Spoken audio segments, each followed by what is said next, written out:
Pues bien, buenos días. El título, como ha dicho, los partidos de nuevo cuño, teoría y praxis.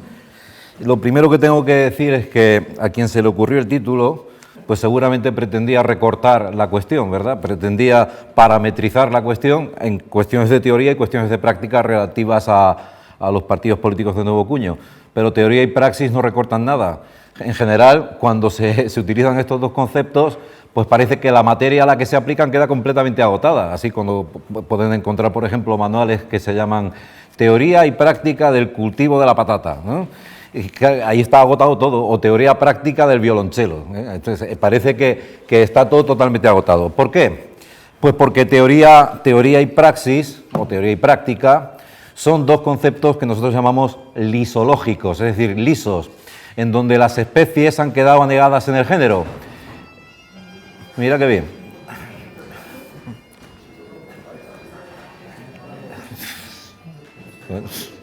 Sí, ¿no? Con la gaita, ¿no? Pues nada, teoría y praxis con música de fondo, ¿eh?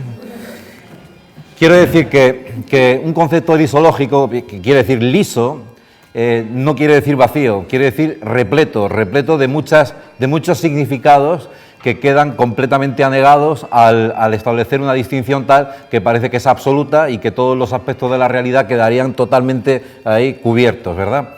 En este caso, además, teoría y praxis se aplican a una práctica concreta, porque la política es una actividad práctica, no es una actividad teórica según la célebre distinción de Aristóteles, cuando Aristóteles separa...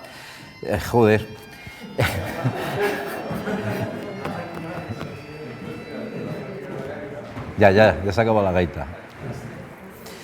Aristóteles dice, el ser se dice de muchas maneras, lo comentaba ayer, esta mañana Miguel Ángel, y separa dos grandes reinos del ser, el ser necesario del ser posible. Y la ciencia, la teoría, corresponde al ser necesario, es decir, el ser que es y no puede no ser de manera diferente a como es. Aristóteles lo dice de una manera muy curiosa, dice, el ser necesario es aquel que sigue siendo como es, aunque yo no lo vea. Mientras que el ser posible es aquel que para saber cómo es lo tengo que ver, ¿eh? Y aquí está el embrión de la famosa distinción de Leibniz, que también utilizó Descartes, entre verdades de razón y verdades de hecho. Decía Descartes, si me dicen que en China ha aparecido un triángulo que tiene 5 ángulos, pues no me molesto en ir a China, porque eso no es posible. Pero si me dicen que hay en China un perro que tiene 5 patas, pues la única manera de saber si es verdad o no es ir a China, ¿verdad? Y ahí queda planteado las ciencias teóricas, ¿verdad?, de las ciencias prácticas. A su vez, este ser posible se divide en dos partes, otra vez, en dos especies, que serían la praxis y la poiesis. La praxis es la acción, la poiesis es la producción, y cada una pues tiene su virtud particular, mientras que la virtud del ser necesario es la ciencia, la virtud de la praxis es la frónesis, la prudencia política, la prudencia moral, la prudencia ética, y la virtud de la producción es la tecné, la técnica, ¿verdad? Ocurre que estas distinciones pues son absolutamente, pues están totalmente descoyuntadas, porque en rigor lo que nosotros vamos a sostener aquí, en principio, es que toda teoría es práctica y toda práctica es teórica por definición. Es decir, que se trata de dos momentos conjugados, disociables, pero completamente inseparables, no se pueden separar, de manera que una teoría que no es práctica no es teoría. De hecho, cuando se habla de ciencias teoréticas o de ciencias teóricas, hay que tener en cuenta que no podemos admitir esta idea según la cual las teorías emergen de la mente o del espíritu o del alma y luego posteriormente se pueden aplicar a ejemplos prácticos. Es la famosa teoría práctica de Althusser y de los marxistas, ¿verdad? Porque desde un punto de vista que nosotros llamamos alfa operatorio, de las disciplinas alfa operatorias, es decir, de las ciencias en sentido estricto, física, química, matemáticas, las teorías también proceden de técnicas y de prácticas que son anteriores a las propias teorías. Es decir, lo que ocurre es que en estas ciencias, estos teoremas que se obtienen a partir de las operaciones que realizan sujetos humanos, estos teoremas se independizan hasta cierto punto de su génesis, se independizan de las operaciones que dieron lugar a esos teoremas. Es una cosa muy simple, ¿no? ¿Verdad? Todo el que tenga niño o niña, pequeñito, sabe que cuando le preguntas en edad preescolar, con 3 años, cuántas son 2 y 3, pues el niño cuenta El niño saca los dedos y cuenta. Y se lo vuelves a preguntar a los 5 minutos y vuelve a contar. Y al día siguiente le preguntas y vuelve a contar. Es decir, considera que la proposición 2 más 3 igual a 5 es una verdad que hay que comprobar continuamente, porque todavía no ha dado el salto, lo que llamamos el paso al límite, hacia una verdad que se independiza completamente de las operaciones sin las cuales no podría existir. Esta es la cuestión. Y por eso esta ilusión en general de muchos filósofos de la ciencia, cuando han separado ciencias teóricas, ¿verdad?, de ciencias empíricas, ¿verdad?, es una distinción que en nuestra forma de entender las cosas pues queda totalmente clausurada. Entonces, la distinción teoría-praxis, perdón por la rapidez, pero esto, en fin, daría para 4 conferencias, lo tengo que hacer necesariamente muy rápido, pues la vamos a subsumir en otras distinciones que están de alguna manera contenidas en esta distinción de teoría y praxis. La primera forma de entender esto de teoría y praxis es comprender el asunto del siguiente modo. Más que teoría y praxis, se trataría de ejercicio y representación que se hace uno de ese ejercicio. Es decir, una cosa es el ejercicio que realizamos y otra cosa es cómo nos representamos lo que estamos haciendo. Bueno pone siempre un ejemplo de San Bernardo, no me acuerdo, que lavaba su caballo para honrar a Dios. Y Alonso Quijano, el Quijote, lo lavaba porque estaba sucio. El ejercicio era el mismo, pero la representación es completamente diferente, porque para uno lavar el caballo es un acto que se enmarca dentro de la liturgia religiosa, mientras que para el otro lavar el caballo es un acto completamente prosaico. Bien, otro segundo modo de entender la distinción entre teoría y praxis es distinguir entre finis operantis, finis operis. El finis operantis, vulgarmente la intención, lo que quieres hacer, que normalmente pues, no tiene por qué coincidir con lo que de verdad haces, ¿verdad? Al parecer, pues, por ejemplo, Dante escribió la Divina Comedia porque quería acostarse con Beatriz, y al final no se acostó con Beatriz, pero escribió la Divina Comedia. Es decir, el finis operis es que escribió pues, una obra fundamental de la literatura italiana, aunque a mí me parece un peñazo de mucho cuidado, pero bueno. Y el finis operantis era pues eso, que quería acostarse con Beatriz. Entonces, bien, esta es otra distinción, teoría-praxis, ¿verdad? En tercer lugar, otra especialmente indicada para el caso es la diferencia entre propaganda y realpolitik. Una cosa es la propaganda, otra cosa es lo que realmente haces. Es decir, una cosa es hacer un referéndum para decirle no al malvado capitalismo internacional, que los griegos no queremos pasar por la bota de la troika, etcétera, y otra bien distinta, decir, bueno, pues venga, deme usted el crédito que me hace falta porque no puedo pagar las pensiones. Es decir, una cosa es la propaganda y otra cosa es la realpolitik.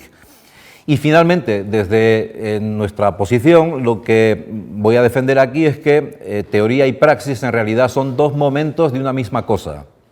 Lo que podríamos denominar un momento que llamamos ideal o formal, frente a un momento empírico. Pero esos 2 momentos están conjugados de tal modo que no pueden existir por separado. Es decir, el momento ideal o el momento formal es el ortograma, es decir, el programa, ortograma, la línea recta, que es una cosa muy simple, que tampoco hay que, cuando llegamos ahí, sobre todo en las playas del sur, porque aquí no tanto, y te bajas del coche y ves el hueco donde poner la sombrilla, pues claro, trazas una línea, una trayectoria, un ortograma para llegar a la sombrilla, es el momento ideal, pero luego tienes que caminar. Si trazas la línea y no caminas, no sirve para nada, y tampoco puedes caminar si no sabes a dónde vas. Esta es la cuestión. Entonces, ambos momentos están necesariamente conjugados. Pues bien, aplicando esto al asunto que nos ocupa, que son los partidos políticos de nuevo cuño, partidos políticos que pues últimamente, pues, a partir de las últimas elecciones sobre todo, aunque ya en las europeas Podemos y Ciudadanos obtuvieron buenos resultados, pero parece que finalmente tras las elecciones municipales y autonómicas últimas han adquirido pues una presencia importantísima, desde luego, en el panorama político español.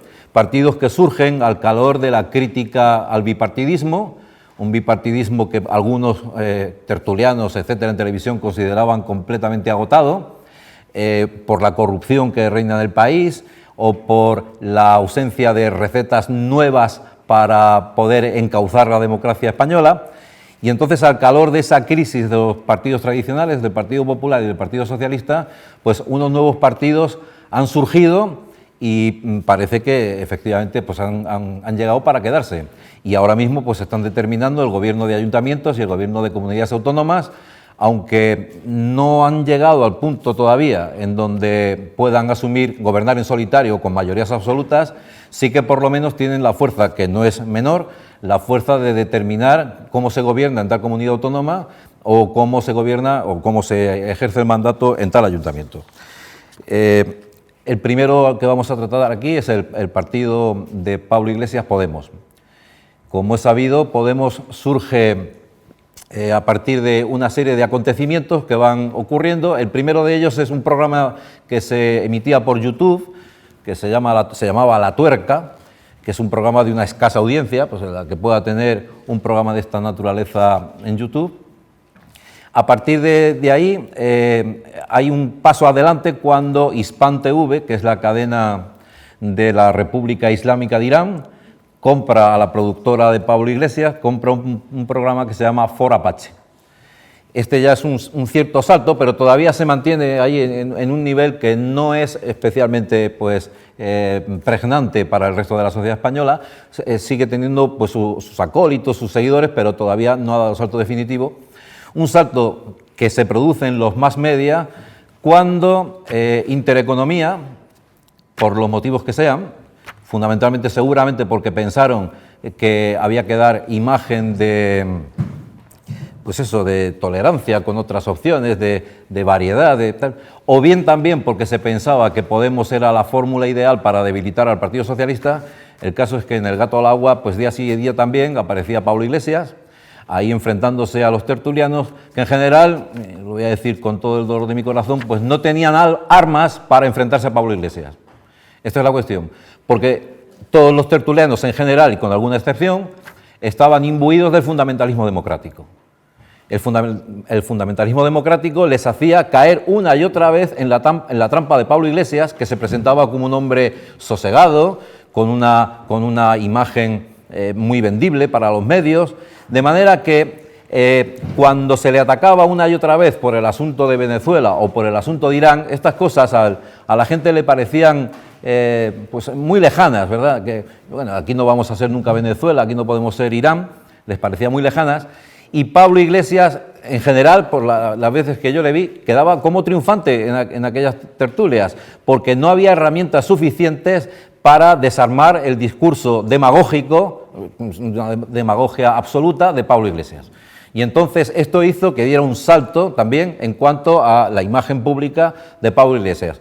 Paralelamente ya se empezaban a organizar algunos círculos, ¿verdad?, sobre todo nutridos por antiguos militantes de Izquierda Unida y del Partido Socialista, y empezaban a hablar de esta historia de una democracia participativa, una democracia que va de abajo arriba, decían, luego decían no sé qué, que era también horizontal de abajo arriba, en fin, una serie de locuras, pero empezaba a organizarse este tejido alrededor de Pablo Iglesias, que finalmente dio el gran salto hacia adelante cuando La Sexta, la cadena de Mediapro, sustentada por Roures, cuando Alfredo Pérez Rubalcaba consigue la Secretaría General del Partido Socialista en detrimento de la candidata del PSC, de Carmen Chacón, pues es sabido que entonces Pablo Iglesias empieza a aparecer en La Sexta una y otra vez, y a partir de esa gran cantidad de seguidores que empiezan a ver a partir de que aparece en La Sexta, Pablo Iglesias pasa a aparecer ya en todas las televisiones, en Telecinco, La 4, Antena 3,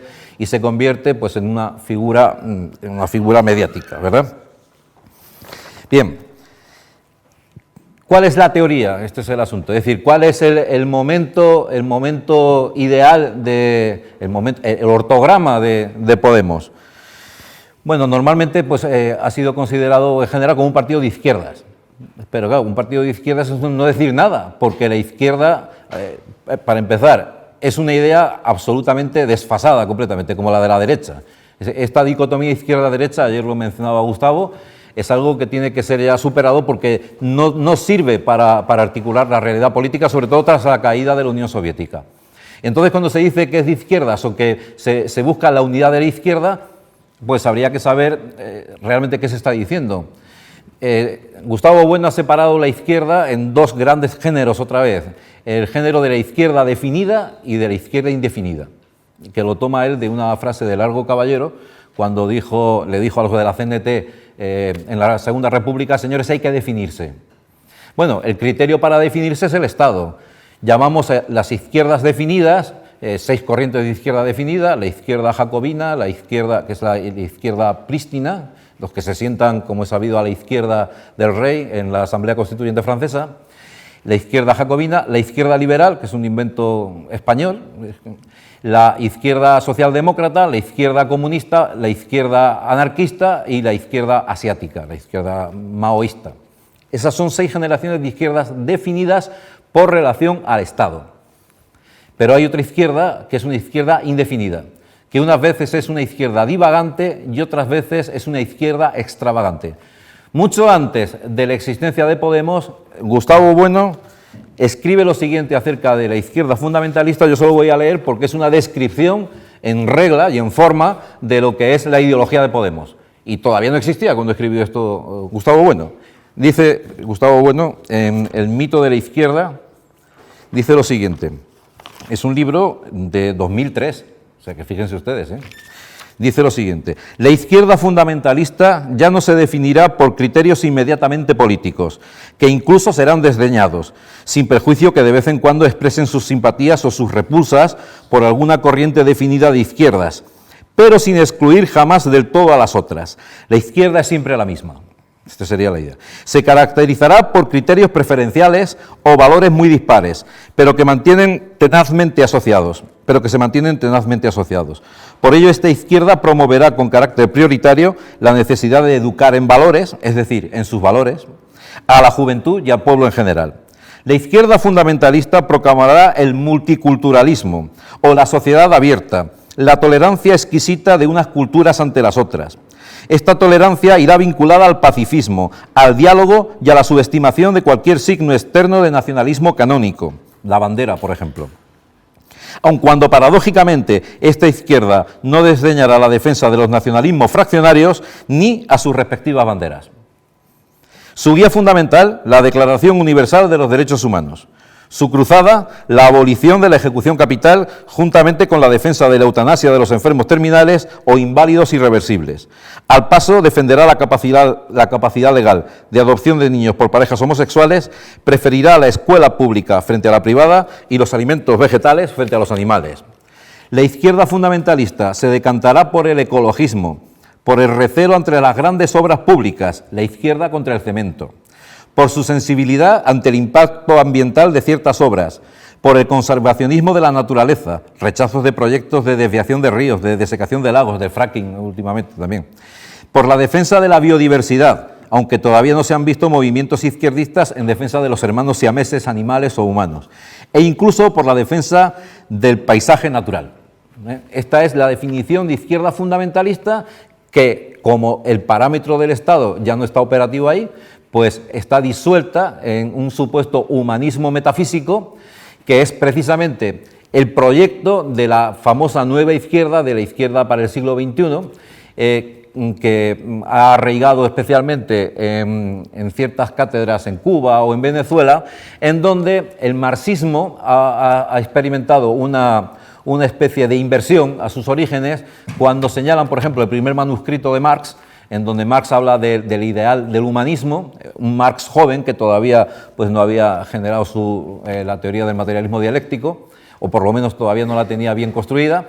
Vuelven a esos escritos e incluso interpretaban el fracaso de la Unión Soviética, lo interpretaban precisamente porque la Unión Soviética había ido en contra del humanismo. Y entonces de lo que se trata ahora, esta nueva izquierda, es de superar el parámetro de la nación, lo ha dicho ahora Esparza hablando de Stalin, ¿verdad?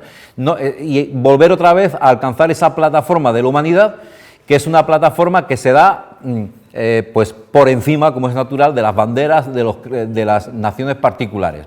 Y entonces esta sería la nueva izquierda, una izquierda que ya no se definiría como internacionalista, porque definirse como internacionalismo implica partir de la consideración de la existencia de naciones, ¿verdad?, sino que sería una izquierda humanista prisionera del humanismo metafísico, porque, y esta es la cuestión fundamental, la humanidad no existe, esta sería la cuestión.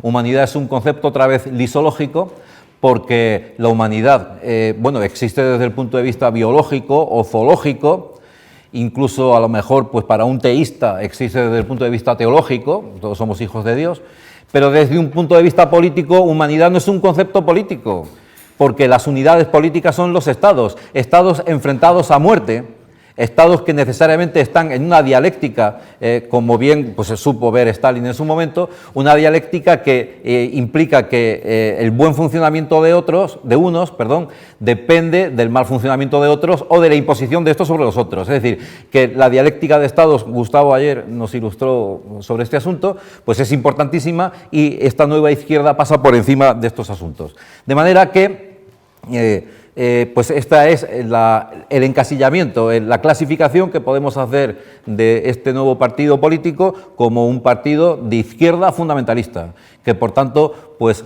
no es exactamente un partido socialdemócrata, aunque lo pueda ser, no es exactamente un partido comunista, aunque pueda serlo también y pueda tener pues, sus pactos con Izquierda Unida allá donde convenga. Fundamentalmente esta ideología es una ideología difusa, es una ideología metafísica. Y aquí, pues, esta teoría, ¿cuál es la praxis de esta teoría? Esta sería la cuestión. Es decir, ¿a dónde nos lleva esa teoría? Pues básicamente pues, al debilitamiento de España o al final de España. Es una ideología fundamentalmente destructiva de la nación española. Precisamente por su anegación, la negación de la nación española en el género humano indefinido, un género humano que está plasmado en la Declaración Universal de los Derechos Humanos, en donde ya en su primer artículo se dice todos los hombres nacen iguales, ella empieza mintiendo. Todos los hombres nacen iguales. El hombre de la Declaración de los Derechos Humanos no tiene raza, no tiene cultura, no tiene religión, no tiene idioma, es decir, es una completa abstracción que puede tener su utilidad en el terreno práctico, pues puede tener su utilidad ética. Al fin y al cabo esa declaración es una declaración de mínimos que surge de la Segunda Guerra Mundial, ante el horror de lo que había sucedido ahí, una declaración de mínimos, pero que no tiene ningún alcance político. Respecto de la otra determinación de teoría y praxis que habíamos visto, de finis operantis y finis operis, ¿cómo clasificar la teoría de Podemos? Pues como voluntarista, es decir, es una mezcla, el propio nombre lo dice, Podemos, ¿verdad? Es una mezcla del Yes We Can de Obama con, esto que seguramente le gustará menos, con El Triunfo de la Voluntad. El Triunfo de la Voluntad es una película de Riefenstahl, la camarógrafa oficial del régimen nazi, una película que rueda sobre el Congreso del Partido Nacional Socialista en el año 33, aunque la película aparecerá en el 34, un año después, y se llama la película El Triunfo de la Voluntad. Yo he hablado con algunos conocidos que están en los círculos y tal, y dicen que ellos lo que quieren es conseguir el poder y que su praxis política está orientada a conseguir el poder. Y para conseguir el poder, pues tienen que hacer algo tan viejo como la sofística, que es la adulación. La adulación. Hay que decirle al pueblo lo que el pueblo quiere oír. Y entonces todo el discurso político de Podemos es un discurso demagógico de cabo a rabo cuando se les entiende, porque le rejondo y quien lo entienda. Pero en fin, cuando se les entiende, pues es un discurso completamente orientado a una cosa, vótame, punto. Pero oye, vótame, ¿pero para qué? Esta es la cuestión. Es decir, ¿cuál es tu programa político? No, queremos acabar con las desigualdades, queremos que los niveles de renta, porque claro, resulta que dice estos economistas, por ejemplo Piketty, este economista que estuvo de economista de campaña de Ségolène Royal y que también influyó en François Hollande, el actual presidente francés, hablan una y otra vez de que en el siglo XXI las diferencias de renta entre los pobres y los ricos pues se han hecho mayores, ¿verdad? Esto es una constante en el siglo XXI. Sin precisar si eso ha ocurrido en Francia o en Alemania o en Inglaterra. No. En la humanidad, ¿verdad? Hay una serie de pobres que cada vez son más pobres y unos ricos que cada vez son más ricos. Esta es la teoría de este libro de Piketty, que se llama Un capitalismo para el siglo XXI, o algo así, ¿verdad? Claro, ¿qué ocurre? Que este es el peligro del humanismo metafísico, porque la igualdad o la desigualdad no se pueden plantear en términos de la humanidad, sino en términos de una nación. Un mileurista español es el rey de Roma en Cuba. Con 1.000 euros en Cuba, bueno, vive usted como un marqués. Sin embargo, en España con 1.000 euros, pues apenas llegas a final de mes. Entonces, ¿cómo es eso de que las rentas? Entonces, para solucionar ese problema, lo que proponen es un incremento sucesivo de la recaudación de la renta, es decir, un impuesto sobre las rentas progresivo que llegaba a ser hasta del 80% para las rentas más altas. Esto es lo que propuso Piketty. Hollande se acercó al asunto, Hollande se acercó a un 75% para las rentas más altas. Que se acordarán ustedes que Gerard Depardieu, el famoso actor francés, dijo, bueno, pues me voy a Suiza. Porque esto es lo que ocurre. Cuando a las rentas más altas las grabas con el 80%, es decir, los que son millonarios de verdad, tienen suficiente dinero como para largarse a otro país. Y entonces, ¿a quién estás grabando realmente? A las clases medias que tienen que vivir en su país porque tienen su negocio allí, porque tienen su tienda, porque tienen y ganan mucho dinero, pero no pueden salir fuera, y entonces estos son los que realmente sufren este peso impositivo de una tributación fiscal progresiva. En realidad esto ocurrió en Venezuela, es un ejemplo clásico ya lo de la economía venezolana, como los grandes inversores pues se marcharon de Venezuela y efectivamente no es que las rentas no es que haya una disminución entre la riqueza y la pobreza porque los pobres son un poco más ricos, sino que se igualan las rentas precisamente porque los ricos se marchan y los que quedan son las clases medias que se empobrecen precisamente por este afán confiscatorio de los impuestos. Este es el programa político de Podemos, pero claro, esto está totalmente envuelto por una demagogia que es imposible de combatir, decía antes en las tertulias, porque cuando una y otra vez dice, bueno, es que los niños pasan hambre, es que los mileuristas, es decir, la demagogia está a la orden del día y en general parece que hay pocas armas con las que atacar a Podemos. Desde otro punto de vista, desde esta identificación que habíamos dicho entre teoría y praxis, bien, este voluntarismo de finis operis, finis operantis, estamos dentro de esta determinación, nosotros lo hemos catalogado como también lo que Gustavo Bueno llama el pensamiento Alicia. Es decir, el pensamiento Alicia que no pueden confundir ustedes con el pensamiento utópico, ¿verdad? Porque el pensamiento utópico es un pensamiento literario, es un pensamiento filológico, en fin, es literatura. Y las utopías, la famosa de 1984 de Orwell, ¿verdad? Que no es una utopía, es una distopía, ¿verdad? Pero en fin, sirven de alguna manera para medir críticamente pues la sociedad de referencia en la que estás. En concreto 1984, como ustedes sabrán, pues es una obra literaria de Orwell con la que pretendía pues atacar y criticar al comunismo realmente existente de la Unión Soviética. Es decir, que era una crítica a la Unión Soviética. Es un mundo que no se sabe cómo se ha llegado a parar, no se sabe cómo se ha llegado ahí, pero sirve, como digo, para medir críticamente el presente. Pero el pensamiento de Alicia detrás del espejo de Carroll o de Alicia en el País de las Maravillas, es un pensamiento distinto al utópico, porque es el pensamiento infantil que cree que basta con la voluntad, que basta con traspasar el espejo y allá dentro del espejo el fuego ya no quema y las cosas son mucho más bonitas y basta con la intención. Podemos, esta es la cuestión. ¿Qué podemos? ¿Y cómo podemos? Es decir, ¿de qué manera? Pues sencillamente con la propia voluntad. El voluntarismo, por cierto, es doctrina herética ya condenada por la Iglesia en su momento y que está en la base de la expulsión de los jesuitas, según la encíclica famosa, el decreto de expulsión de Clemente XIV, me parece. Sí, Clemente XIV. Pues precisamente por su voluntarismo, excuso decir, el actual Papa es jesuita. O sea y de manera que cuando Pablo Iglesias dice que el Papa es de los suyos, pues seguramente es porque identifica ese voluntarismo, este voluntarismo del Papa, que no hay quien lo calle, que todos los días tiene que hacer declaraciones sobre esto y lo otro, pues lo identifica con ese voluntarismo, que es un voluntarismo aliciesco. ¿Por qué? Porque, habíamos dicho antes, momento ideal, momento empírico. El momento ideal necesita el momento empírico tanto como viceversa. Entonces, todo proyecto político que no incluye, como proyecto teórico, no incluye los pasos de su realización, pues es una desvergüenza así como suena. Es decir, es una impostura completa. Si alguien dice voy a acabar con el paro, o como Zapatero en 2004 que ganó las elecciones diciendo motivos para creer en el pleno empleo, ¿eh? La cosa vista ya con distancia pues no puede ser más ridícula, ¿eh? Pleno empleo, pues menos mal que íbamos a tener, pero no decía cómo, esta es la cuestión.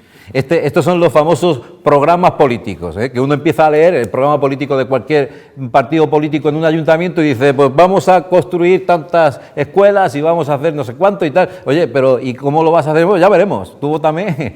No, oiga, es que un proyecto político para tomarse en serio tiene que incluir los pasos de su realización. En cualquier empresa, pues se presenta un proyecto para ampliación del capital o lo que sea y no se dice cómo se va a hacer y le echan a patadas a uno. Sin embargo, en la política, por lo visto, parece que sí que vale. Parece que... Y luego, además, volvemos otra vez al caso de Syriza.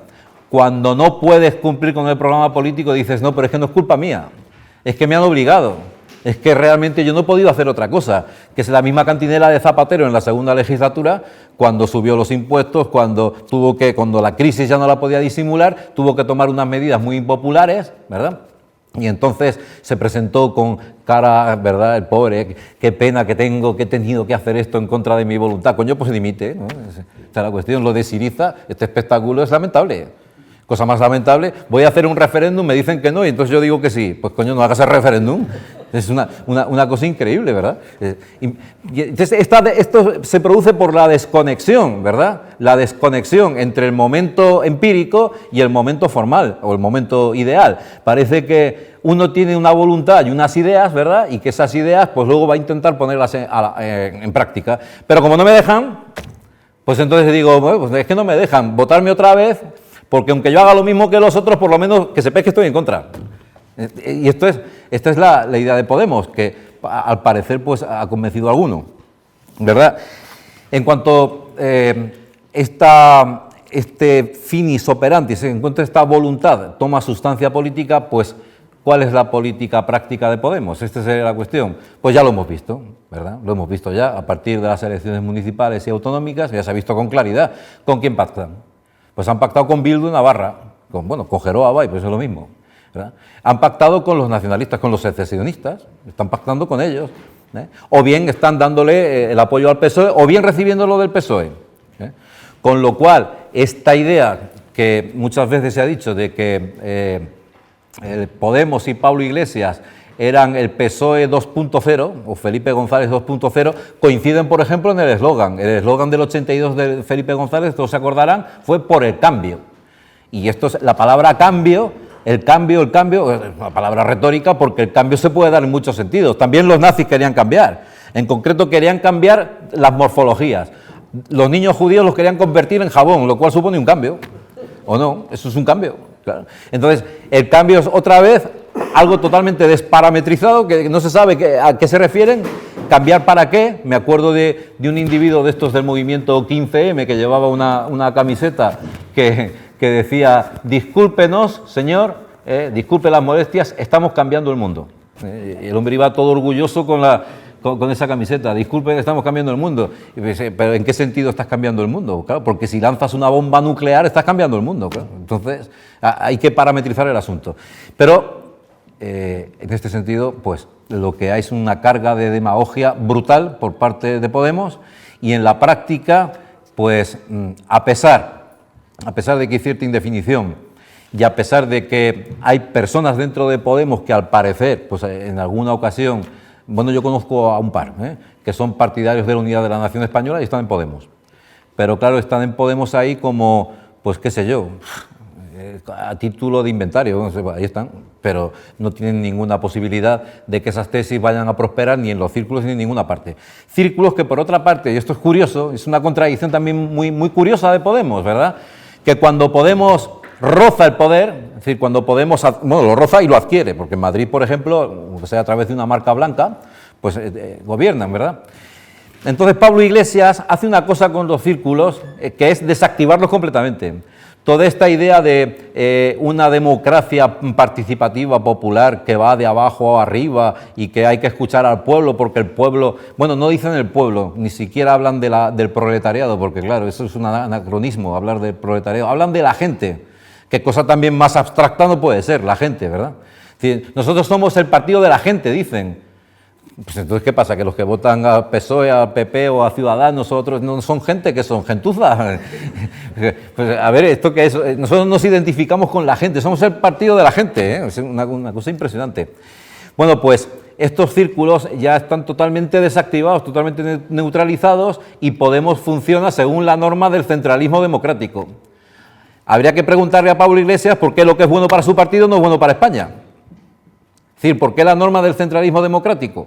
Es decir, de que los círculos repitan las consignas que lanzamos desde nuestra sapiencia de licenciados en ciencias políticas, que esta es otra, las ciencias políticas. Decía Aristóteles, si la política, bueno, he hablado de la moral, pero es lo mismo, si la moral o la política incluyen la prudencia, de la que se hablaba también aquí esta mañana, entonces no pueden ser ciencias, porque las ciencias no son prudenciales. Y si no la incluyen, si la política no incluye la prudencia, entonces no es política. ¿Qué quiere decir esa expresión de ciencias políticas? Pues otra vez, bueno, esto es una cuestión que tiene que ver con el positivismo, en fin, ahora no puedo entrar en esta cuestión. Pero la contradicción está aquí planteada, ¿verdad? Que lo que es bueno, lo que sirve, lo que es útil para organizar tu propio partido, luego resulta que no se puede aplicar a la materia que supuestamente tú vas a gobernar. Entonces, la materia gobernada, sin embargo, pues el otro día, por lo visto, no sé si fue Errejón el que dijo que había que pegarle al que saliera a la calle con una bandera española. Aniquilar, esa fue la expresión, ¿verdad? Pues ya se puede hacer una idea. Y entonces, sí que están a favor de salir con icurriñas, o sí que están a favor de salir con la estelada famosa, etcétera. Estas banderas ya no les molestan, ¿verdad?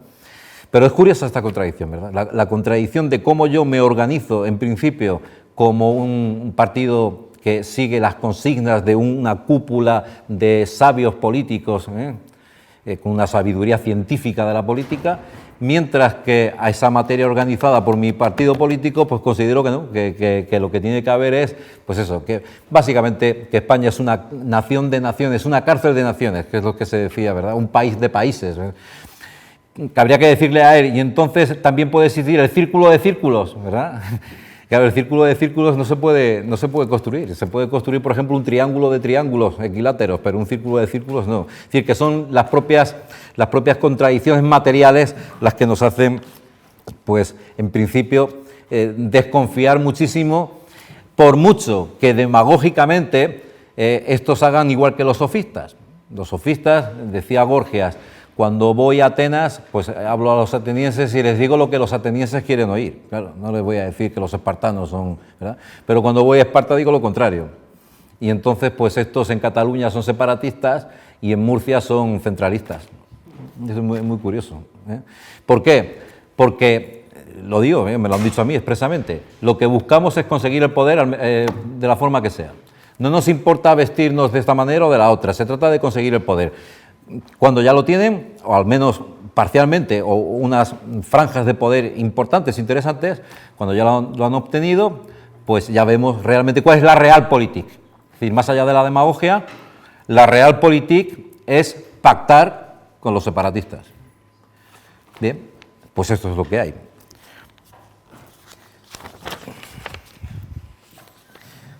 Bueno, en cuanto a las medidas económicas, pues nada, no varían mucho del programa político del PSOE, son exactamente iguales, son medidas típicamente socialdemócratas, ya hemos hablado antes de Piketty y compañía.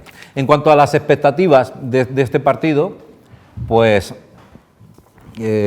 parece que hubo un momento en donde este partido Podemos podría ser una alternativa de gobierno, parecía. A principios de 2014, Pablo Iglesias dijo aquella frase de que Pedro Sánchez tendría que elegir entre Rajoy o él, lo cual ya indica el grado de personalismo del asunto, ¿verdad? Porque no dijo el PSOE tendrá que elegir entre el PP y Podemos, no, dijo Sánchez tendrá que elegir entre Rajoy o yo. Porque en la práctica, pues habrían dado el sorpaso famoso que anunciaba Julio Anguita en los años 80, el sorpaso al PSOE, convertirse en el partido referencia de la izquierda política española. Sin embargo, tras el ligero fiasco, bueno, el fiasco de las andaluzas, Podemos parece que no se va a consolidar en esta posición. Parece que va a ser la tercera, esperemos que la tercera o cuarta fuerza política en España. Y por tanto, pues la Realpolitik de Podemos, pues ya lo se ha dicho aquí esta mañana, lo dijo Santiago Abascal, va a ser darle la presidencia del gobierno a Pedro Sánchez. Y el que no esté avisado, pues porque no está en el mundo, porque parece evidente que Podemos va a ser una especie de izquierda unida potente, pero dispuesta enteramente a pactar con el PSOE, a darle el gobierno al Partido Socialista de Sánchez, como lo ha hecho en los ayuntamientos y en las comunidades autónomas. Es decir, que el asunto pues no puede ser, a mi juicio, más claro.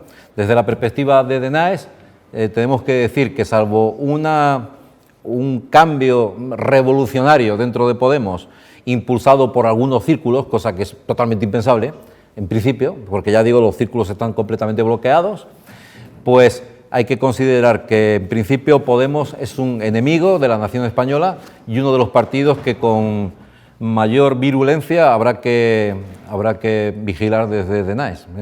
Y quiero decir que ahora mismo Podemos es un peligro para la existencia de la nación española y un peligro pues, real, es decir, no supone una amenaza formal, sino que es una amenaza material, es una amenaza real porque alcanzan el poder y parece que han venido para quedarse. Bien, siguiente partido que vamos a someter a esta criba de teoría y praxis es el partido de Ciudadanos, ¿verdad? Bueno, Ciudadanos en realidad, como sabrán, surge a partir de una plataforma cívica que hace ya 10 años, ¿verdad? Ciudadanos de Cataluña, ¿verdad?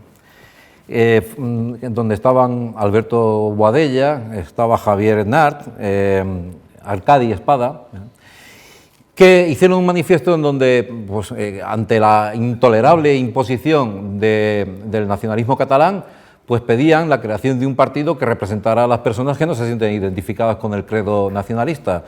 El testigo, pues lo tomaron algunos, entre ellos hoy nos acompaña el señor Alonso, ¿verdad?, que estuvo en la fundación del Partido de Ciudadanos de Cataluña, esto comienzos de 2006, me parece, ¿no? La fundación del partido en junio de 2006. Junio de 2006, muy bien. Y nombran pues a Albert Rivera como secretario general del partido. Bien, en su génesis, claro, Ciudadanos es ya un partido que se opone radicalmente a la secesión y es un partido que nace pensando contra alguien, pensando precisamente contra ese ambiente intolerable de persecución del español en Cataluña, etcétera, etcétera. Sí. Las perspectivas, en principio, estaban reducidas al ámbito de Cataluña, pero aunque se intentó en 2007, en 2011 finalmente Ciudadanos se presenta ya en todo el territorio nacional, 2011, ¿verdad?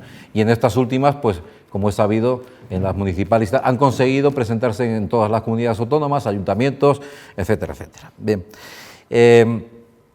tuvo ahí un periodo de indefinición en donde tuvo la oportunidad Rosa Díez, por ejemplo, de haberse integrado en Ciudadanos, quizás por personalismo, quizás yo no voy a juzgar la actitud de Rosa Díez, pero Rosa Díez, al no pactar con Ciudadanos, firmó el suicidio político de UPyD, y Ciudadanos, también publicitado por los mass media en función del éxito de Podemos, de alguna manera Ciudadanos se publicitó como el antipodemos. Viendo que seguramente Podemos podría obtener el poder, podría ser una fuerza mayoritaria en España, si conseguía, mediante esa demagogia, esa retórica de la que hablábamos, atraer a ese espectro del centro político. Parecía que Ciudadanos estaba en situación de conseguir que incluso desencantados del PP le votasen. Y entonces la operación de Ciudadanos pues, es esencial, porque Ciudadanos ha recogido ese voto de castigo al Partido Popular y al Partido Socialista, que no ha ido a parar a Podemos, y seguramente el auge de Ciudadanos tiene mucho que ver con las expectativas más debilitadas de Podemos. Y por eso Podemos ataca a Ciudadanos mucho más que ataca al PSOE o que ataca al Partido Popular. Por eso para Podemos precisamente Ciudadanos son el enemigo y se encargan de decir aquello de que es la marca blanca del PP. Una y otra vez dicen, no, o el partido del IBEX 35. Es un ataque continuo a Ciudadanos porque realmente estaban compitiendo, esto es lo que da la impresión, estaban compitiendo por una misma franja de la ideología política española. De ahí que la inquina ha sido especialmente grave contra Ciudadanos por parte de los líderes de Podemos, porque han visto en Ciudadanos verdaderamente pues, un estorbo fundamental para la consecución de sus planes. Bien. Bueno, lejos de las ínfulas de Podemos, etcétera, Ciudadanos nació de un modo mucho más discreto, nació además en una parte determinada del territorio español, en Cataluña, y su progresión ha sido mucho más pausada, no ha sido este aluvión de Podemos a partir de las europeas, sino que se ha ido estableciendo, aunque ha tenido en su desarrollo que fagocitar a UPyD. Ayer hablábamos, por ejemplo, del caso de Murcia, prácticamente todos los miembros de UPyD en Murcia se pasaron en bloque a Ciudadanos. Y la estructura territorial de Ciudadanos pues, se ha ido, en cierto sentido, sosteniendo sobre un trabajo previo que habría hecho Rosa Díez, ¿verdad?, de ir formando pues, entidades locales de partido de UPyD en pueblos, en ciudades, etcétera, y todos han visto en Ciudadanos la solución. El salto a la política nacional pues lleva ya un asunto que tengo que comentar. Cuando Ciudadanos se presenta en Cataluña, se llaman Ciudadanos de Cataluña. Yo quisiera saber por qué ahora no se llaman Ciudadanos de España, cuando se presentan en el territorio nacional. Luego me contesta, ¿verdad? Bien, claro, otra vez parece que la ideología, es decir, la ideología entendida como la teoría de Ciudadanos, lamentablemente parece saltar otra vez por encima de la nación española, aunque en la praxis no. Quiero decir, en la praxis, desde luego, Ciudadanos no constituye un peligro para la nación. Por lo menos en la praxis cortoplacista. A corto y medio plazo parece Ciudadanos es un partido pues, con voluntad de una unidad nacional, etc. Ahora bien, cuando acudimos a la teoría, Ciudadanos se declara, lo dijo Garicano, por ejemplo, en su famoso informe, dijo que eran ciudadanos del mundo. Es una expresión muy bonita de cara a la propaganda, pero que carece completamente de significado. Ciudadanos del mundo, eso no tiene sentido. ¿Qué es eso de ciudadano del mundo? Uno es ciudadano español o francés o alemán o inglés o lo que sea, o catalán cuando consigan la secesión, pero ciudadano del mundo pues, no tiene ningún sentido tampoco. Otra cuestión bastante curiosa es las continuas referencias a la Ilustración, ¿verdad? A los ideales de la Ilustración, que tienen tres patas. La idea de derecho natural, que es un invento de Rousseau, la idea de la separación de los poderes, que es un invento de Montesquieu, y la idea voltairiana del deísmo, del laicismo, digamos, ¿verdad? Estas serían las tres patas de la Ilustración, que algunos consideran que están en la base del desarrollo de la modernidad, que la Ilustración es la clave del progreso, que a partir de la Revolución Francesa, etcétera, la libertad, la igualdad y la fraternidad, ¿verdad?, los ciudadanos. Bueno, pues todo esto es también un inmenso equívoco, esto es una ideología completa. Primero, por lo que se refiere a Montesquieu, eso de la separación de los poderes, en realidad, yo todavía no he encontrado a nadie que me lo pueda explicar, bien explicado. ¿Dónde dijo eso Montesquieu? Porque Montesquieu no dijo eso en ninguna parte. Esto ocurre porque como la gente estudia en la universidad apuntes, el que hizo los apuntes se lo estudió, el otro se lo dijo al otro, y entras a clases de bachillerato y te dicen la separación de los poderes es la garantía de la... Pero ¿cómo van a estar separados los poderes? Eso es imposible. Pero ¿cómo va a estar separado el poder judicial del poder legislativo? Lo que decía Montesquieu era que la cabeza visible de los tres poderes no podía ser la misma persona, o sea, el rey. A ver si nos aclaramos, pero no que fuesen independientes, porque no pueden ser independientes. ¿Cómo va a ser independiente? Y más en España, el Ejecutivo del Legislativo, cuando el Ejecutivo lo elige el Legislativo. Es decir, eso de la separación de poderes, que lo mencionan casi como un mantra, hasta este intelectual del PSOE, Alfonso Guerra, dijo, Montesquieu ha muerto. Lo dijo, es una frase famosa de Alfonso Guerra, que él sabrá lo que quería decir con eso, Montesquieu ha muerto.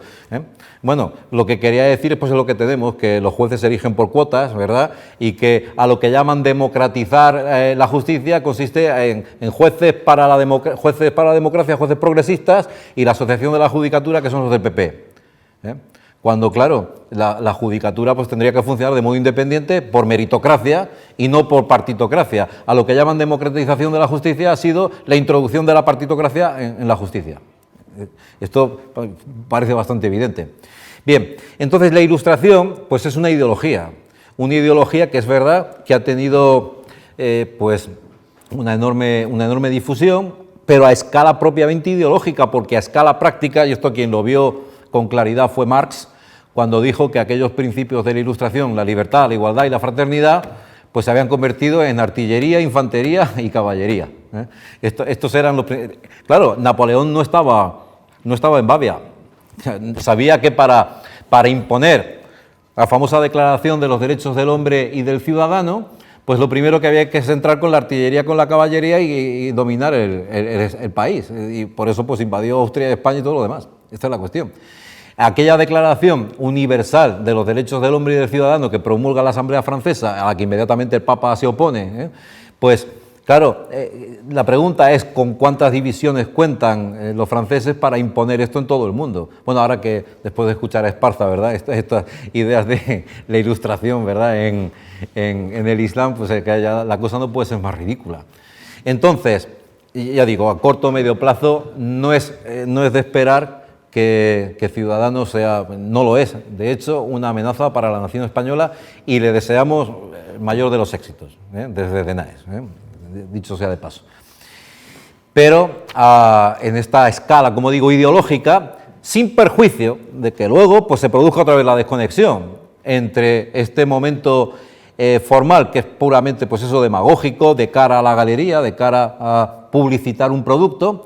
Al fin y al cabo, a lo mejor lo que voy a decir es un poco así, pero al fin y al cabo la democracia es la superestructura ideológica del capitalismo.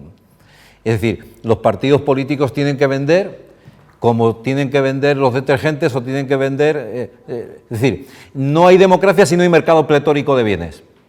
Y si no hay, es decir, cuando se mencionó hace poco, los Estados Unidos, en esa inconsciencia infantil que decía Esparza con toda razón, quieren poner la democracia en Siria o quieren poner la democracia en Irán o en Irak. No cabe democracia, pero no cabe democracia precisamente porque no hay mercado pletórico. Y donde no hay mercado pletórico no hay democracia, aunque formalmente pueda haber elecciones, pero no hay democracia, porque la democracia solamente puede funcionar si hay un mercado capitalista en donde hay muchos productos y muchas marcas de muchos productos. Y con la política pues exactamente igual.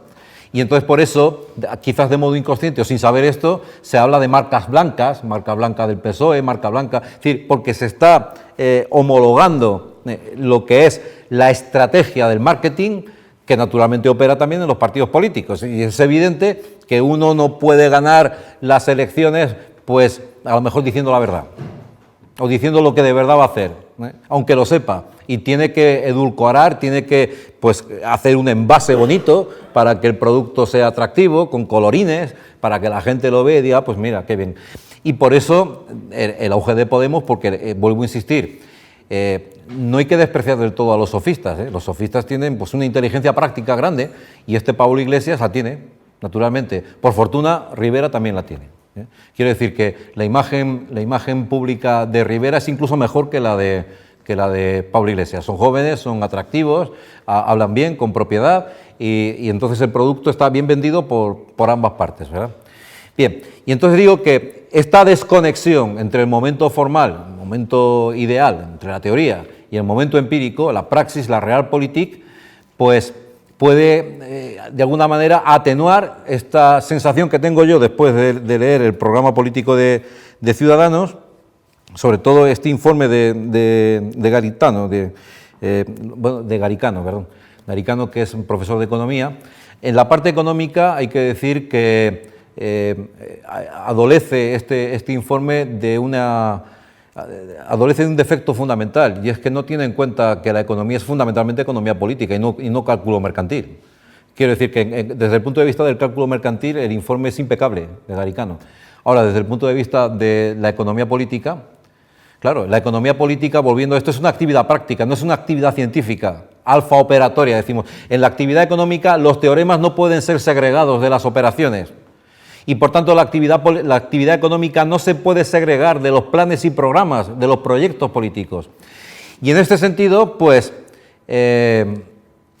Ciudadanos ve bien la desaparición de España en Europa, ve bien la creación de un macroestado europeo en donde España fuese una parte más, en cuyo caso ya pues no tendría ni siquiera sentido que anduviéramos discutiendo por cuestiones de identidad, de que si Cataluña, de que si Extremadura o Andalucía, etcétera. Ya seríamos todos partes integradas en un Estado, que esta vez sí sería un Estado federal, un Estado federal, un macroestado europeo, que como comentaba Gustavo ayer, pues es el proyecto que tuvieron los americanos para Europa después de la Segunda Guerra Mundial. Y entonces esta idea de una Europa en donde cada una de las naciones que conforman Europa han perdido su soberanía, no cedido como ahora, la soberanía, bueno, no la hemos perdido. ¿Por qué? Pues porque la podemos recuperar, no sé quién decía ayer, porque se puede recuperar. Y además la soberanía no se puede tampoco trocear. Decía Bueno que decir que soy un poco soberano es como si una señora dijese que está un poco embarazada. O sea, estás embarazada o no, pero un poco embarazada no puedes estar. O eres soberano o no lo eres. Esta es la cuestión.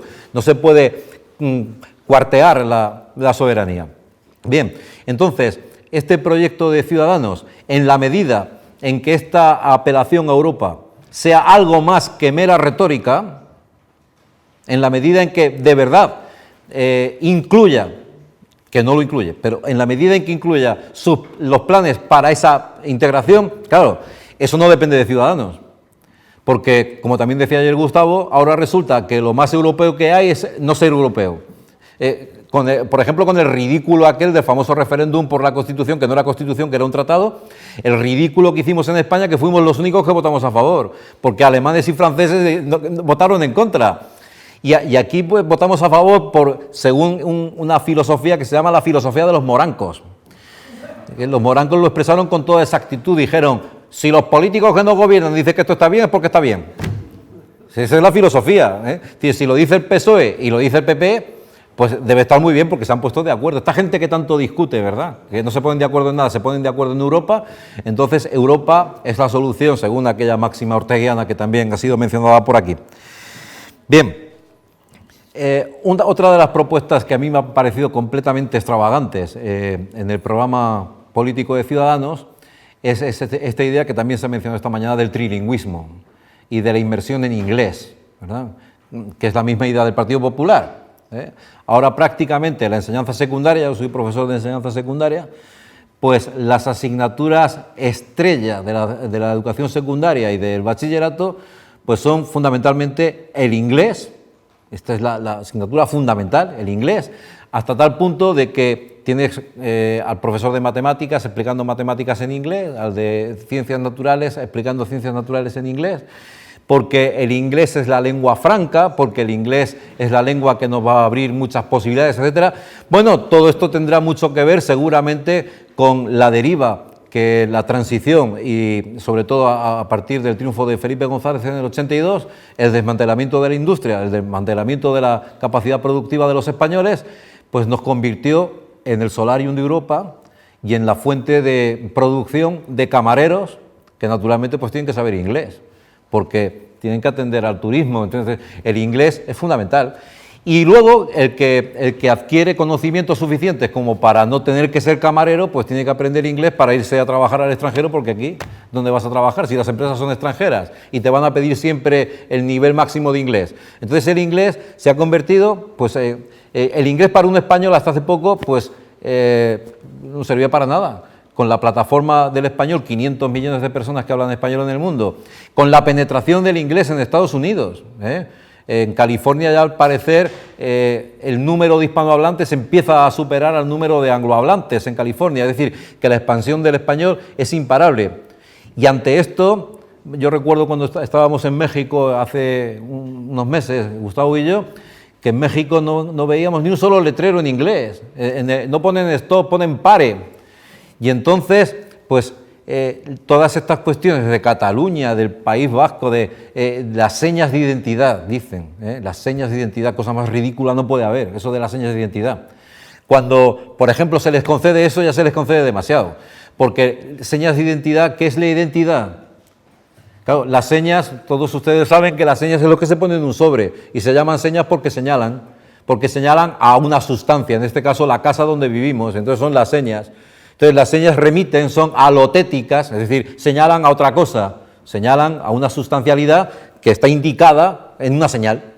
Cuando se dice que Cataluña tiene unas señas de identidad diferentes al resto de España, precisamente se está diciendo que las señas constituyen la propia identidad. Esto hay que entenderlo bien. Es decir, que no son señas, que las señas son la propia sustancia. Y entonces resulta que la propia identidad son las señas. Es a saber, el folclore, la sardana o el catalán o lo que sea. Que a mí me parece muy bien, estupendo. Y el catalán y el folclore y el Fútbol Club Barcelona y todo lo que queráis.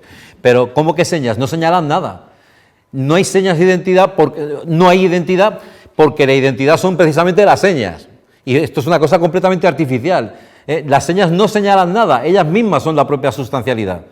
La cosa no puede ser más ridícula, sin embargo, nos hemos acostumbrado, en parte por el bobo de Goytisolo, que fue el que puso de moda esto con el librito aquel famoso de señas de identidad, que a mí me obligaron a leerlo en el bachillerato, las señas de identidad, y entonces en todos los ámbitos se habla de las señas de identidad de un club de fútbol, de las señas de identidad de un pueblo, de las señas de identidad de un partido político, de las señas de identidad. Pero oiga, vamos a ver, para empezar, la identidad no es una cosa sustancial.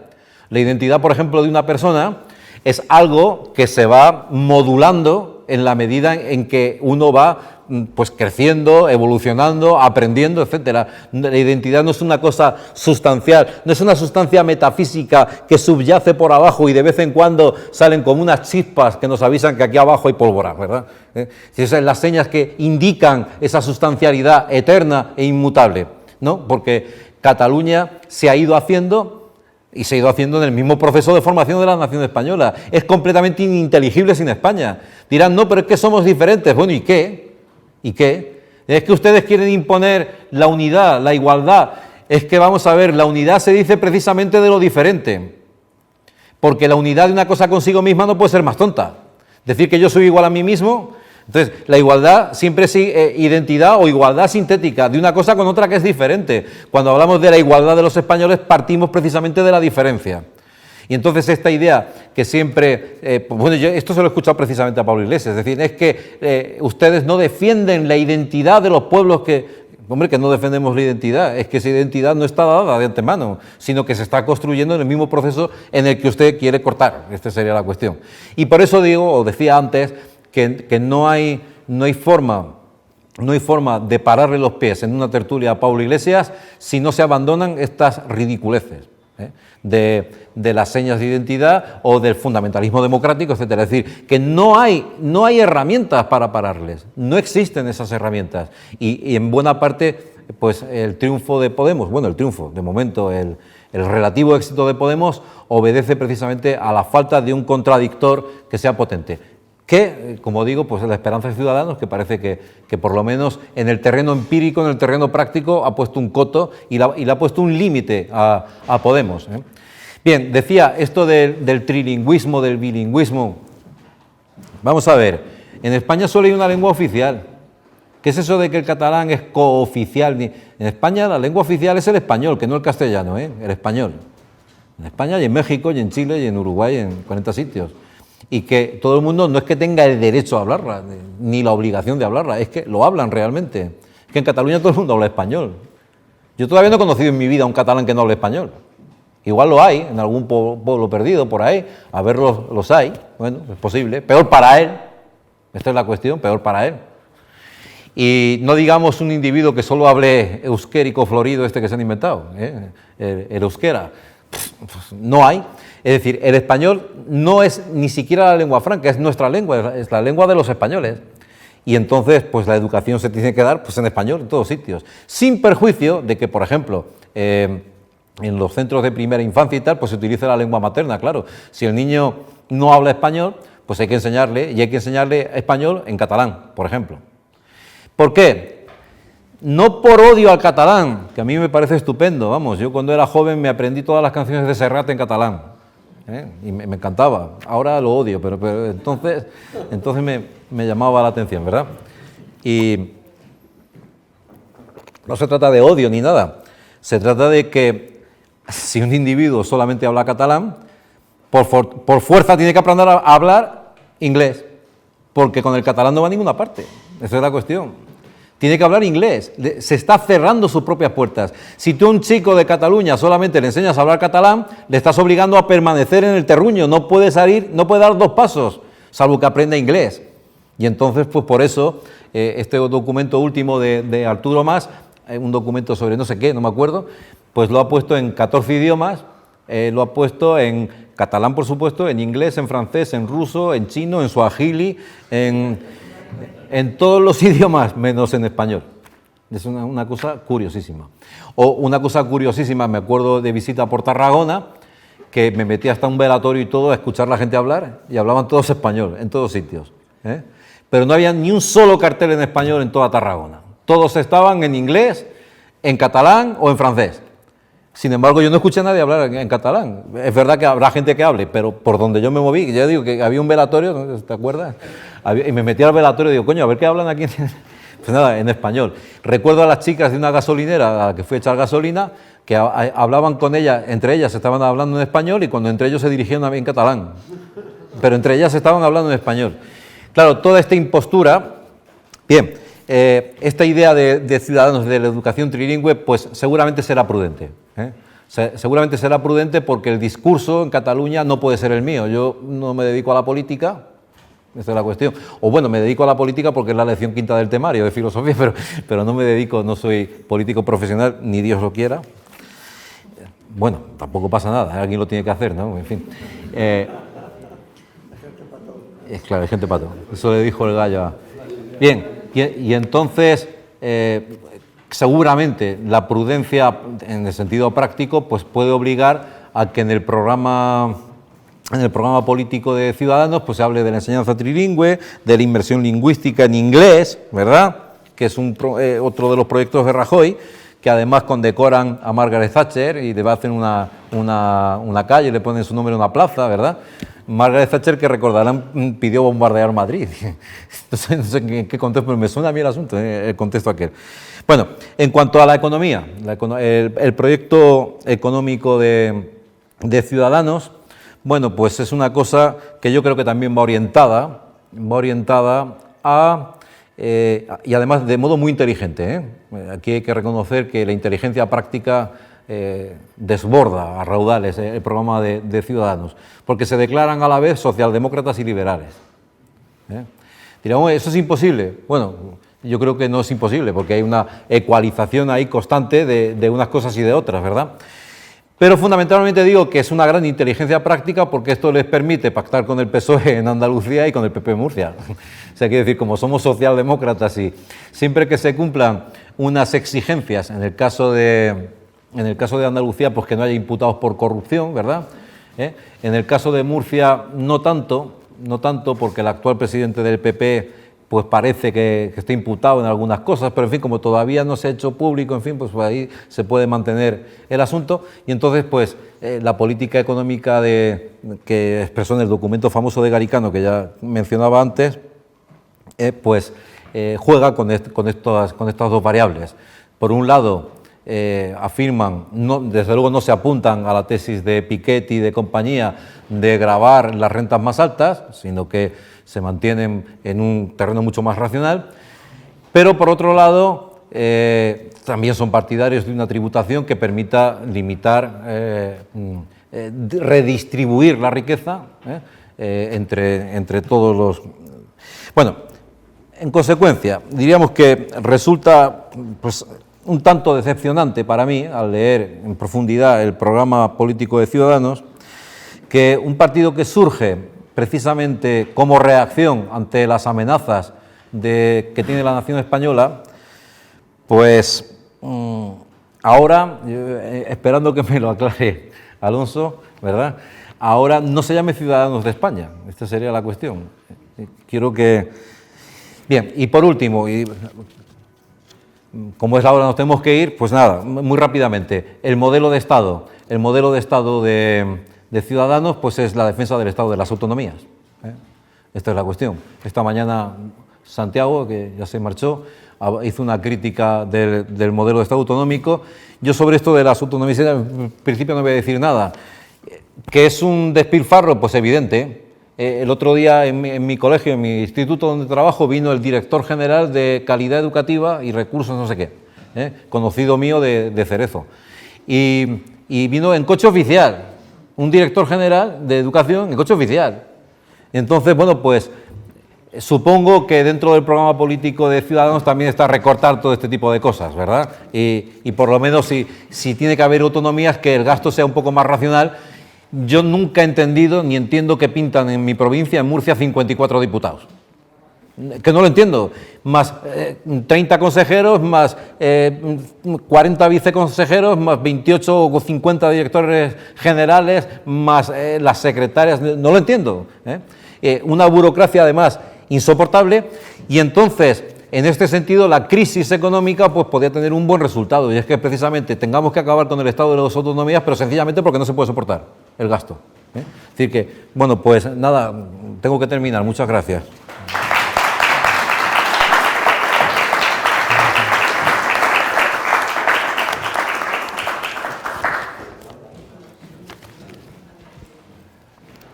Bien, yo ante todo disculparme porque no me voy a poder quedar al coloquio porque tengo una comida prevista aquí en Santander. Ciudadanos de Cataluña, Ciudadanos de España. Nosotros hemos sido las dos cosas. Fuimos Ciudadanos de Cataluña cuando nacimos como asociación en 2005 y en 2006, en el mes de julio, el día 8 y 9 de julio de 2006, fue el Congreso Constituyente del partido en Bellaterra y ahí pasamos a denominarnos oficialmente Ciudadanos Partido de la Ciudadanía. Ese es el nombre oficial del partido, repito, desde el 9 de julio de 2006, cuando se aprobaron los primeros estatutos del partido en la Asamblea Constituyente. Y hemos sido Ciudadanos de España cuando nos presentamos en las europeas en 2009. Por lo tanto, ya hemos utilizado ese nombre. No nos escondemos de la palabra España, ni mucho menos. Yo creo que sí que somos una garantía de nación española a largo plazo. Y también decir, primero, que Garicano no es la voz del partido, es un portavoz en el partido en temas económicos, estrictamente, pero todavía Independiente se va a afiliar en los próximos días, va a ser afiliado y esperamos también incorporarlo al Comité Ejecutivo del partido, es decir, que va a ser una figura de peso dentro del partido, pero va a ser portavoz estrictamente en el ámbito económico, no en otros ámbitos. Y en todo caso, lo que se está leyendo, lo que se ha leído del programa de Ciudadanos es una parte del programa de Ciudadanos porque todavía faltan varios aspectos del programa por presentar y que, lógicamente, como corresponde a un programa político que hay que aplicar, pues tiene connotaciones económicas en todos sus aspectos, pero que hay cuestiones, por ejemplo, cuestiones como la educación, que están todavía pendientes, o cuestiones como las propuestas de racionalización de las administraciones públicas, o cuestiones como, por ejemplo, las posibles modificaciones que se le puedan hacer al vigente texto constitucional. Es decir, queda mucho todavía por presentar y también decir que el funcionamiento del partido exige que esas presentaciones se reflejen definitivamente en un programa oficial y eso también tendrá sus pasos en el ámbito interno que exigen la aprobación en el máximo órgano de representación entre asambleas, que es el Consejo General. Es decir, estamos caminando, yo creo que estamos caminando con paso firme y esperamos que sea por el bien de España. Muy bien. Y aquí estaremos vigilantes. Va a hablar Armando de Miguel y no puede haber más coloquio porque pasa lo siguiente. Para respetar los derechos de los trabajadores, a las 3 de la tarde cierran el comedor. Y entonces... Muy rápidamente. Una observación pequeña y una pregunta. Lo de Ciudadanos, la expresión Ciudadanos, que no es un abstracto, y es extraño para denominar un partido, vino de la famosa frase de Tarradellas cuando todo el mundo esperaba que iba a decir, y no dijo catalans, dijo ciudadanos de Cataluña. Es decir, en Cataluña se dice ciudadanos para no decir catalanes, y en toda España se dice ciudadanos para no decir españoles. Eso está, a mí me parece clarísimo eso. Esto es una observación, ¿eh? Y la pregunta es, ante las próximas elecciones, Claro, hasta ahora hemos visto la ambigüedad. Ciudadanos puede apoyar a los socialistas o puede apoyar al PP, pero ante las próximas elecciones nacionales no podrá hacer esa ambigüedad. En tu opinión, ¿a quién va a apoyar? Qué lástima que se haya ido. Pues eso todo tenía que Me ver. interesa más tu opinión. La mía, yo creo que al PP. ¿Al PP? Salvo que el PSOE obtenga más votos y no pueda formar gobierno con Podemos. Es decir, esto aquí será una cuestión aritmética. Si PSOE y Podemos pueden gobernar, gobernarán. Pero si PSOE y Ciudadanos también pueden gobernar, siendo el PSOE la fuerza más votada y no el PP, pues tampoco sería de extrañar que el PSOE prefiriese pactar con Ciudadanos antes que pactar, como ha hecho en Andalucía, antes que pactar con Podemos. Sin embargo, luego está el Ayuntamiento de Madrid, en donde gobierna Carmena con el voto de Carmona. Pero para toda España habrá que tomar una decisión. Ya, pero entonces ahí el juego de las tensiones yo no lo puedo saber a priori. Habría que esperar a ver. O sea, cuando la filosofía levante el vuelo, la lechuza ya...